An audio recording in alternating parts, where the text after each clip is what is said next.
Bom, gente, antes de tudo, quero agradecer ao Jorge, mais uma vez, pelo convite.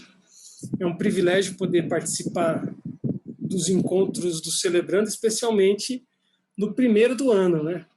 Então, fico muito contente pelo privilégio, pela responsabilidade de poder compartilhar com vocês.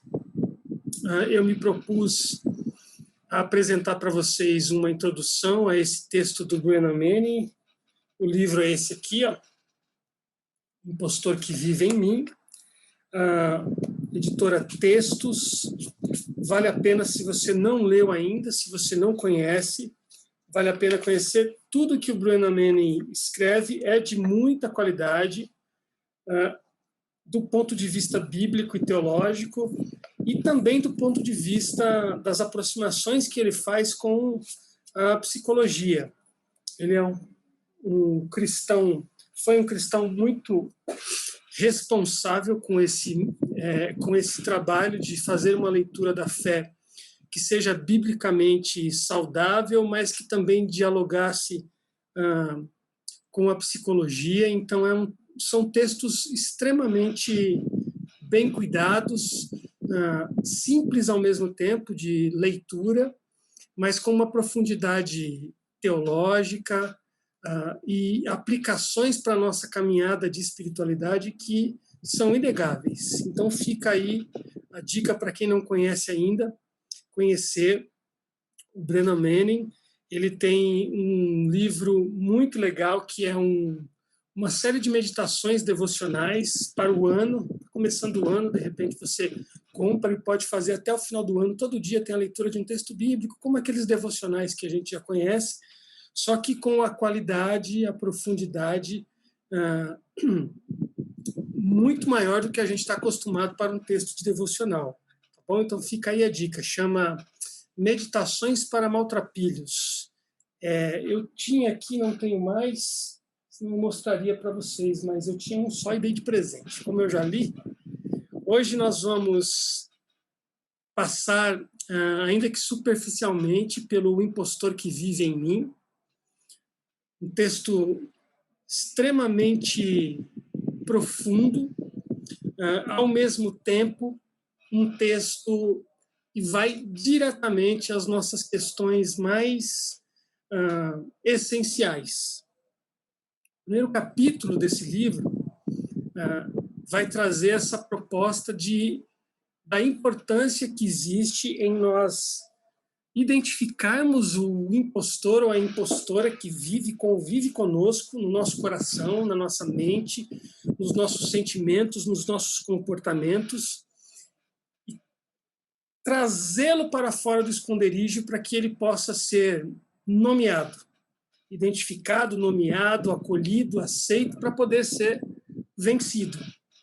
E logo no início desse capítulo, o Brennan Manning coloca esse pequeno parágrafo do Cummings, que foi um ensaísta e um poeta norte-americano: não ser ninguém além de si mesmo num mundo que dia e noite dá o seu melhor para transformá-lo, ou transformar a mim e a você, em outra pessoa. Significa lutar a mais dura das batalhas que um ser humano pode enfrentar e que nunca deixa de lutar. Ou seja, como a gente já sabe desde o começo, nos primeiros contatos que nós temos com o Evangelho, a gente sabe que a nossa luta se trava nesse lugar da nossa identidade, onde nós ainda confundimos quem nós somos e quem nós deveríamos ser, confundimos quem é Deus ou quem Deus deveria ser, nos confundimos com as coisas que fazemos e cremos, e especialmente nos confundimos com os nossos desejos e a maneira como a gente conduz os nossos desejos, e em algum momento, em algumas experiências, deixando com que esses desejos causem autodestruição. Então, somado a tudo isso, Brennan Manning vai dizer que a gente ainda tem uma cultura, um mundo que funciona para nos forçar o tempo todo a nos desviar desse verdadeiro eu que nós somos, ou que nós temos, para criar um personagem que faça a vida mais palatável. E o mais palatável não significa que é melhor, só que é mais fácil de digerir de acordo com o eu que nós construímos. As perguntas essenciais desses, não só do primeiro, mas dos primeiros capítulos, são muito importantes. Quem de fato nós somos? A pessoa que nós somos, nós escolhemos ou alguém escolheu por nós? Quem nós somos diz respeito a escolhas e decisões de fato que nós fizemos conscientemente dentro de um processo de autoconhecimento e de amadurecimento, de modo que a gente possa dizer, sim, é isso que eu quis ser. Ou o que nós somos, ou o que aparece sobre nós é muito mais o resultado do desejo de outras pessoas, ou do nosso desejo que vai sendo travestido num ideal, num ídolo que a gente constrói a respeito de nós, mas que não é de fato quem nós somos. Há uma expressão muito forte de um teólogo latino-americano que vai dizer o seguinte, na verdade é uma pergunta, ele pergunta se nós somos muito mais filhos de Deus ou filhos da nossa cultura. Quem somos são as intersecções, os cruzamentos, os choques, os entrechoques, ou as junções de todas essas experiências ao mesmo tempo. Para discutir sobre esse impostor, essa impostora que convive conosco, dentro de nós, na nossa experiência humana, é necessário que a gente responda a essas perguntas. E, de alguma maneira, o Brennan Manning vai entrando a cada passo dentro do livro, tentando responder essas questões. Quem é o impostor? Quem é a impostora? Aí eu quero que você saiba, é importante que você saiba que eu estou transferindo para essa tela não só algumas expressões que aparecem no texto, mas já uma elaboração a partir da minha própria leitura, tá bom? Então, pode ser que você tenha contato com o texto e você vai provavelmente encontrar as ideias que eu estou trazendo aqui, palavras iguais que eu estou trazendo aqui, porque fazem parte do texto, e outras palavras ou outras ideias que já são a minha elaboração desse processo, tá bom? Bom, o impostor ou a impostora é um outro ego, essa expressão alter ego, expressão típica da psicologia, mas não só, da sociologia também, das ciências humanas, para dizer que existe um eu e existe um outro eu. Assim como eu sou um eu, o Jorge é um outro eu. Nesse contexto do Brennan Manning, o que ele está querendo dizer é que todo ser humano tem o seu eu verdadeiro e convive dentro de si mesmo com um outro eu. E aí, o mais importante aqui é saber como esse outro eu é constituído, como ele é construído. Esse outro eu é constituído, é construído como uma estratégia para dar conta de uma carência de transfundo psicoemocional, que vai acontecer, obviamente, dentro de um contexto familiar ou fora dele, dentro de um contexto social, dentro de um contexto de relações humanas, mas é uma experiência subjetiva, interna, pessoal. Esse falso eu, segundo o Brennan Manning, e aí também segundo os próprios teóricos da psicologia, como Freud, é uma experiência que nasce bem na tenra infância. Há um momento em que todos nós, qualquer que seja o nosso contexto, qualquer que seja a nossa condição existencial, qualquer que seja a língua que nós falemos, a cultura, há um momento que nós, ainda na nossa infância, temos de lidar com uma experiência de rejeição e abandono dos nossos pais. Que nós, como ainda crianças, não temos condição de elaborar. Às vezes é um momento que a gente está no bercinho ou no colo de uma pessoa ou numa situação em que a mãe ou o pai ou aquela pessoa, aquelas pessoas que fazem o papel de pai ou mãe, de cuidadores, se ausentam e a gente tem a sensação de que ele não voltará mais, Às vezes pode ser aquele momento que a gente não sabe, mas chorou com fome, a mãe não atendeu a tempo e nasceu em nós a sensação de que nós não tínhamos valor, nasceu em nós a sensação de que nós não éramos amados, de que nós fomos rejeitados e que, no fundo, isso é culpa nossa. Aqui, gente, eu estou resumindo bastante o que o Brennan Manning vai fazer e resumindo bastante essas teorias do ponto de vista da psicologia. O fato é que todos nós, seres humanos, vivendo a nossa experiência humana, passamos por isso. Em cima dessa experiência, ou a partir dela, nasce o falso eu, o impostor, que vai começar a criar estratégias, vai começar a criar modelos de comportamento para suprir essa sensação de rejeição, de abandono e essa tendência a acreditar de que não é amado ou amada. Não é à toa, o Brennan Manning vai dizer que esse falso eu, o impostor que a gente cria, é extremamente viciado, é extremamente focado em buscar a aceitação do outro e a aprovação do outro. Então, grosso modo, o impostor é esse falso eu que a gente cria para dar conta de uma experiência de frustração ainda na tenra infância, e cada um de nós vai construindo o nosso edifício identitário, a nossa identidade, em cima dessa carência, dessa falta, e cada um de uma maneira, mas o foco, o locus, o lugar dessa experiência é, no geral, a mesma para todos. Interessantíssimo que o Brennan Manning começa a dar essas características de como o falso eu opera na realidade, na prática, nessa busca por aprovação, por aceitação desesperada. Ele é desconcertante, ele dissimula, ele seduz, ele me convence você a abandonar o que de fato nós somos. Muito gostoso chegar em qualquer reunião do Celebrando a Recuperação e ser lembrado dessa verdade de que nós somos filhos amados de Deus e de que Deus tem prazer na nossa existência. O que o falso eu faz? Ele desconcerta, dissimula e seduz para me convencer a abandonar essa certeza e essa experiência que é garantida pelo amor de Deus e não pela minha bondade ou pela minha capacidade de fazer o que é certo.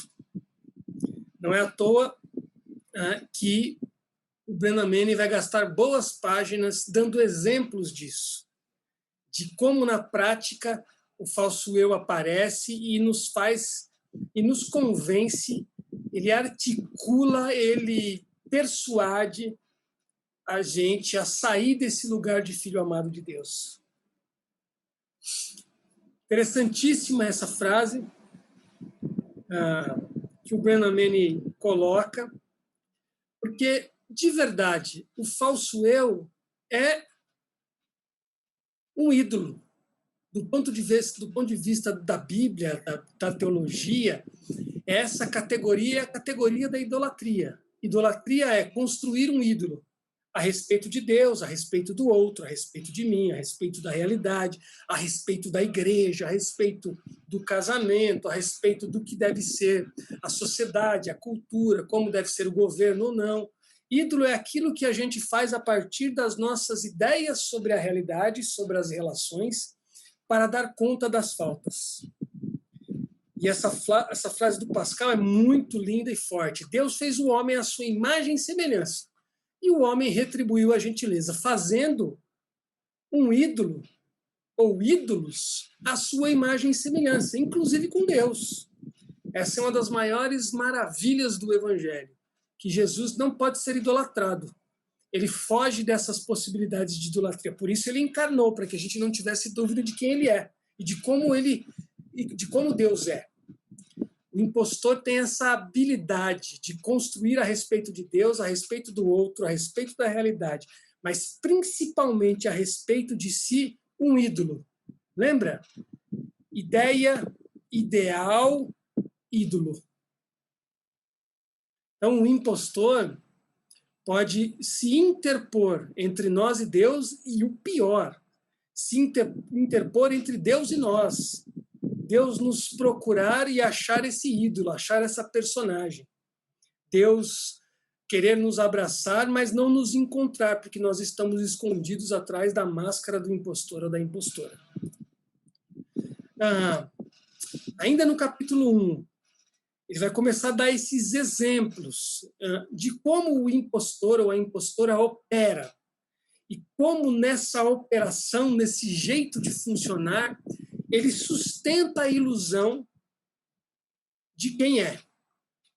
Dinheiro, poder, glamour, proezas sexuais, especialmente no caso dos homens, reconhecimento, status, seguidores no Facebook, seguidores no Instagram, sucesso profissional, uma conta gigantesca, bem recheada, um carro do ano, todas essas coisas que, na verdade, são estratégias para esconder ou para camuflar ou para me fazer acreditar que isso sou eu.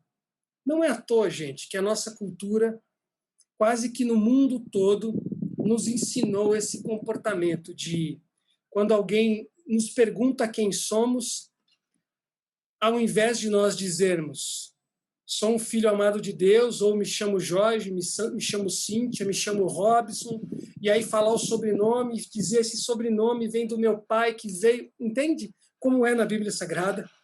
As genealogias são esse toque sutil para a gente, de que nós somos muito mais do que aquilo que nós fazemos. O falso eu, o impostor, no fim é só o que ele faz. Por isso ele precisa de muitas realizações para poder sustentar esse lugar. E quando ele não tem, ele se deprime. Porque toda a identidade dele está sustentada num tipo de comportamento que é muitíssimo difícil de sustentar, mas que a nossa cultura nos ensina e o nosso falso eu e o nosso caráter vai achando as maneiras de operar isso. Outro recurso do falso eu, que o Manning vai dizer, a racionalização, que é, na verdade, uma estratégia inconsciente, que vai operar naquilo que é mais essencial do nosso impostor, da nossa impostora. A gente, sem perceber, evita a todo custo que as pessoas percebam nossa vulnerabilidade. E um jeito de fazer isso é se proteger racionalizando, ou seja, dando explicações racionais o tempo todo para a realidade, para o nosso comportamento, para as nossas realizações, para as nossas más escolhas ou para as nossas boas escolhas. E o falso eu ou o impostor é tão ágil, tão astuto, que existe o oposto. Existe a postura de racionalizar para não ser encontrado na humanidade vulnerável, e existe aqueles que vão para o outro lado, que estão o tempo todo vulnerabilizados para encontrarem cuidado, atenção. No fim, é sempre a busca por aceitação e aprovação. Entendem? A Bíblia vai dizer assim, né, que a gente tem que cuidar do nosso coração, porque dele procedem as saídas da vida. Vai dizer que a gente não pode confiar no nosso próprio instinto, maldito homem ou maldito ser humano que confia no próprio ser humano, em si mesmo, nesse sentido. Porque até entender isso, bom, então o falso eu me faz racionalizar para esconder minha vulnerabilidade. Encontrei essa chave agora. E pode ser que o falso eu manipule e use a própria vulnerabilidade para se esconder. O impostor suprime ou camufla sentimentos, impossibilitando a honestidade emocional. Mas também pode fazer o contrário. Sabe aquela pessoa que tem orgulho, às vezes, de dizer que a vida dela é um livro aberto? Não tem nenhum limite entre privado e público? Talvez seja o falso eu operando no lado oposto. No fundo, o falso eu exprime ou mostra uma grande dificuldade de entrar em contato com quem ele realmente é. às vezes acostumou há tanto tempo a viver nesse palco, nesse lugar, palco no sentido figurado, né? Nesse lugar onde ele está o tempo todo lidando com essa ausência, com essa falta, com essa carência e operando nessa estratégia para receber atenção e aprovação, que ele nem percebe, nem sabe quem é esse eu verdadeiro. O fruto amargo que nasce das ilusões alimentadas pelo impostor é a codependência. É quase chovendo molhado falar sobre codependência no Celebrando a Recuperação. Se tem alguém nesse mundo que sabe disso, são vocês, né, gente? Graças a Deus.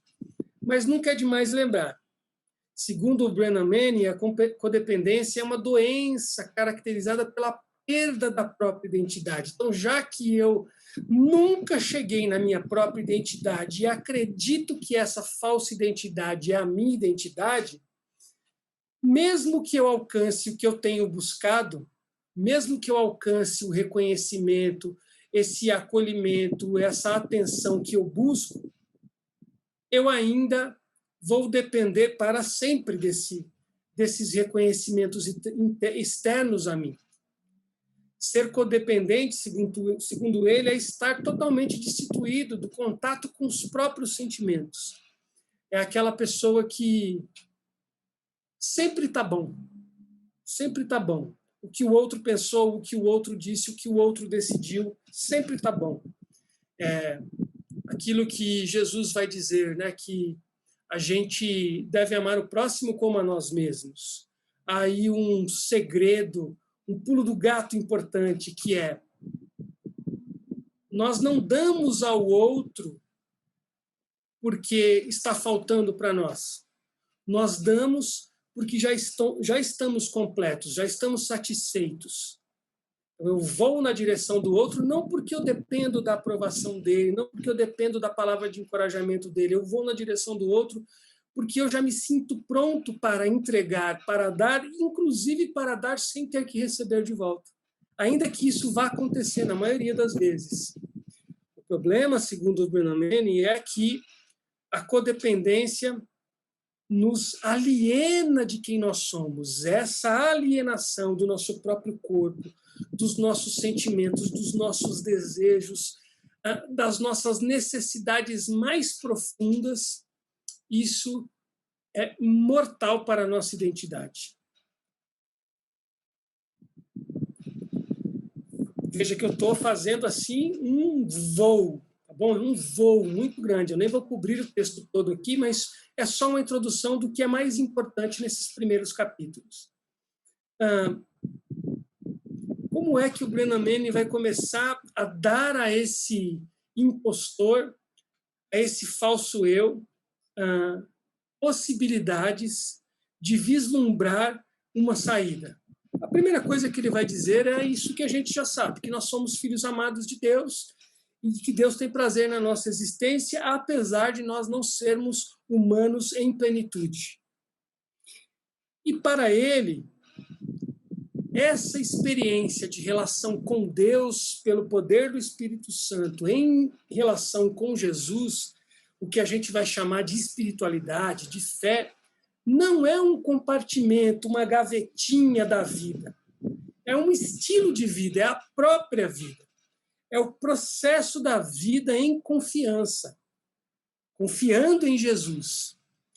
A santidade que a gente ouve falar, e que aí o Brennan Manning vai usar com essa palavra mesmo, santidade, que a tradução mais correta é completude, inteireza, diz respeito a gente descobrir, deixar Jesus desvelar, revelar esse nosso eu verdadeiro e a gente ir na direção dele, reconhecendo e viver a partir dele. Não é na negação dele, mas olhando nos seus olhos, aceitando-o como ele é e juntamente com Jesus, pela fé, por uma vida de entrega a Jesus e de confiança no amor dele, viver a partir deste nosso eu verdadeiro, que na maioria das vezes é muitíssimo diferente do falso eu que nós criamos para lidar com as nossas faltas. É nesse contexto, gente, que vai fazer muito sentido João 8,32. Por que a verdade vai nos libertar? A verdade, nesse sentido, é encontrar-se com a pessoa que é a verdade por excelência, Jesus, e Jesus nos dará a segurança e a confiança e nos libertará do medo para que a gente tenha coragem suficiente de olhar nos olhos do nosso impostor, da nossa impostora, aceitar quem ele é, quem ela é, sofrer as dores disso que nós criamos e deste acolhimento, desta verdade, começar a caminhar acompanhando, seguindo Jesus para a construção desse verdadeiro eu. Há uma frase muito forte do Jung. Jung, como você deve saber, é um dos criadores também de teorias psicológicas, e o Jung, que foi, aí, entre aspas, o outro lado da moeda da teoria psicanalítica do Freud, o Jung vai dizer assim: o que a gente está chamando aqui de falso eu, que o Brennan Manning está chamando de falso eu, e Jung vai chamar de sombra. E o Jung diz assim, que há momentos na nossa caminhada que a gente se depara com a nossa sombra, com o nosso falso eu. E a gente deve olhar nos olhos da nossa sombra, nos olhos do nosso falso eu, aceitá-lo, acolhê-lo, sem dar as costas para ele. Ou seja, nós temos de nos responsabilizar por lidar com ele. Porque se nós virarmos as costas para o nosso falso eu, ele nos ataca pelas costas. Ele nos domina pelas costas. Assim como na teoria do Freud, o inconsciente vai nos dominar na nossa inconsciência. Desse lugar sem luz, ele nos domina. Do ponto de vista teológico, os mestres espirituais vão dizer exatamente assim: tudo aquilo que eu não exponho à luz amorosa de Jesus tem o poder de me dominar. Tudo aquilo que eu não exponho à luz poderosa de Jesus e ao amor dele por mim, não nomeio, sabe aquela coisa, dar nome aos bois, não identifico, tem poder de me dominar. O que é exposto pela luz, lembra? O João diz, o que é exposto pela luz é vencido. O que é escondido vence. Segundo Brennan Manning, como se vive dentro da perspectiva do eu verdadeiro? Primeiro, reconhecendo, acolhendo, aceitando que existe um eu falso, que existe um impostor.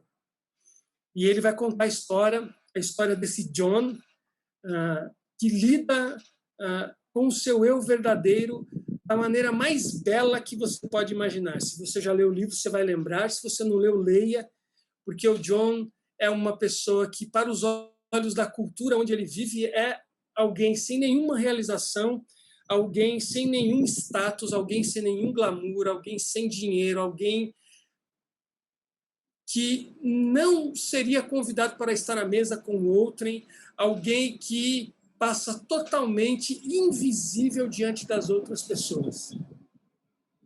Mas ele sabe-se totalmente amado por Deus e ele não opera na tentativa de sustentar o seu falso eu para ser acolhido. Ele já acolheu quem ele é e ele vive bem. E o Brennan Manning vai dizer que, inclusive, ele mora no porão da escola. Mas ele está bem. E aí, a ideia é que a gente deve definir a nossa identidade como radicalmente amados por Deus. O amor de Deus por você e por mim, o fato da gente ter sido escolhido para a existência é que constitui nosso verdadeiro valor. E aí ele diz isso, quando a gente aceita, quando a gente acolhe isso, de um lado, o nosso falso eu, do outro lado, o eu verdadeiro de filho amado, isso vira o nosso conteúdo mais importante, nosso conteúdo mais relevante. É por isso que a gente, às vezes, tem a graça de encontrar com pessoas que são destituídas de todos os os indícios de sucesso que a nossa cultura costuma apontar, mas elas têm um tipo de brilho no olhar, um tipo de alegria nas palavras, um jeito de viver que chega até a ser escandaloso de tão lindo que é. Porque provavelmente elas já se encontraram com o seu falso eu e estão fazendo, pela relação amorosa com Jesus, todo o esforço para manter esse falso eu muito bem identificado e estão buscando viver desta verdade de que eles são filhos amados de Deus. Quando todo o povo estava sendo batizado, também Jesus o foi. E enquanto ele estava orando, o céu se abriu e o Espírito Santo desceu sobre ele em forma corpórea, como uma pomba. Então veio do céu uma voz: Tu és meu filho amado, em ti me agrado. Como foi importante para Jesus ouvir da boca do seu pai, diante de toda aquela comunidade, que ele era o filho amado, de que Deus tinha prazer na identidade dele, de que Deus o amava a despeito de tudo o que iria acontecer com ele. Não sei se você se recorda, mas esse texto, tanto no Evangelho de Lucas, quanto no próprio Evangelho de Marcos e no Evangelho de Mateus, é o texto que sucede a tentação, ou que sucede o batismo de Jesus, e que está antes da tentação de Jesus. O que acontece depois da tentação de Jesus? Jesus vai começar seu ministério público. Aqueles 3 anos cruciais para a vida de Jesus e de toda a humanidade. Naquele exato momento, Jesus está sendo carimbado pelo seu Pai com uma palavra de encorajamento, de autoridade sobre ele para tudo que ele vai enfrentar nos próximos 3 anos. E quando Deus está dizendo aquilo para Jesus, Deus está dizendo para cada ser humano, todos os dias, nós somos filhos amados dele. E ele tem prazer na nossa existência, mesmo quando as nossas escolhas morais não estão de acordo com o Evangelho de Jesus. Mesmo quando nós não conseguimos dar conta do nosso caráter falho, mesmo quando nós não conseguimos dar conta da nossa incapacidade. Olha que lindo isso. Brennan Manning vai dizer: viver com a consciência de ser o amado é o eixo em torno do qual a vida cristã se desenrola. Ser o amado é nossa identidade, o centro da nossa existência, ou seja, não é o que a gente faz, não é o que a gente tem, não é o que os outros dizem sobre nós, não é o que nós desejamos ser, não é o futuro, não é o passado, é o aqui e agora, é aquilo que o Paulo vai dizer em Romanos capítulo 8, nem anjos, nem demônios, nem futuro, nem passado, nem presente, nem profundidade, nem altura, nada pode nos separar do amor de Deus que está em Cristo Jesus. Não é apenas um pensamento, uma arrogância, é uma ideia, uma certeza inspiradora. É um nome que a gente recebe entre tantos outros, é um nome pelo qual Deus nos conhece, Filho amado. É a maneira pelo qual ele se relaciona conosco. Para experimentar isso, a gente tem que olhar nos olhos do nosso falso eu, não negá-lo, acolhê-lo com a consciência, inclusive, gente, que nós vamos lidar com ele até o último suspiro, até o último dia da nossa vida nós vamos lidar com o nosso impostor, com a nossa impostora. Mas a cada passo na direção dele e nessa compreensão do amor de Jesus, nessa certeza e nessa confiança, cada vez mais nós vamos superando o nosso falso eu. Olha o João, no amor não há medo. Pelo contrário, o perfeito amor expulsa o medo, porque o medo supõe castigo. Aquele que tem medo não está aperfeiçoado no amor a Deus, no amor a si mesmo. Aquele que tem ouvidos, ouça que o Espírito diz às igrejas: ao vencedor darei do maná escondido, também lhe darei uma pedra branca com um novo nome, nela escrito, conhecido apenas por aquele que o recebe. Essa coisa linda, profunda, simbólica do nome.